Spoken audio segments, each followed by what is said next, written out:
turning point. 1998, India stunned the world once again. Under Prime Minister Atal Bihari Vajpayee, India tested 5 nuclear devices in the same desert. మే 18, 1976 సంవత్సరంలో ఇందిరాగాంధీ జరిపినటువంటి అణు పరీక్షలు చూసి ప్రపంచం అంతా నివ్వెరపోయింది. America, కెనడాలు పూర్తిగా వ్యతిరేకించాయి. China, పాకిస్తాన్లు బాగా ఖండించినాయి. అయినా ఇందిరాగాంధీ పరీక్షలను విజయవంతంగా నెరవేర్చింది.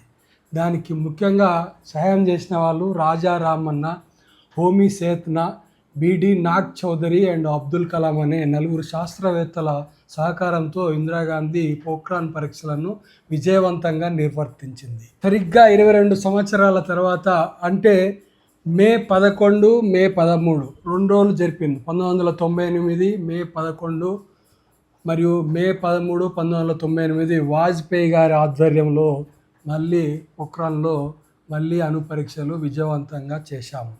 అప్పుడైతే జపాను, అమెరికా, కెనడా 3 దేశాలు పూర్తిగా వ్యతిరేకించడమే కాకుండా మన మీద ఆర్థిక ఆంక్షలు కూడా విధించినాయి. అయినా వాజ్పేయి జంకలేదు, బెరకలేదు. తర్వాత పాకిస్తాన్, చైనా అయితే చాలా ఆపోజ్ చేసినాయి మనకు. దాని విషయంలో అణు పరీక్షలు జరిపినందుకు వ్యతిరేకించినాయి పూర్తిగా. దాని తర్వాత కరెక్ట్గా 17 రోజుల తర్వాత పాకిస్తాన్ కూడా అణు పరీక్షలను నిర్వహించి మేము కూడా అనుదేశంగా ఉద్భవించినామని చెప్పడానికి ప్రయత్నం చేసింది పాకిస్తాన్. ఇందిరాగాంధీ, వాజ్పేయిని అందరూ మర్చిపోయారు ఈరోజు. వాళ్ళు చేసిన కృషిని కూడా ఈ మధ్యకాలంలో చాలామంది వాళ్ళ ఖాతాలలో వేసేసుకుంటున్నారు.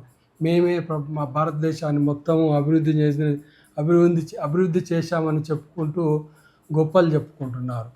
ఇలాంటి నాయకులను ఇంతవరకు ఎవరైనా గుర్తు చేసుకుంటున్నారా? అసలు మన దేశానికి ఇంత సేవ చేసిన నాయకులను ఎవరన్నా ఇలా గుర్తు చేసుకుంటున్నారా?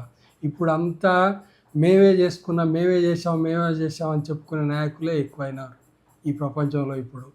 ఇది మన దేశ దౌర్భాగ్యం.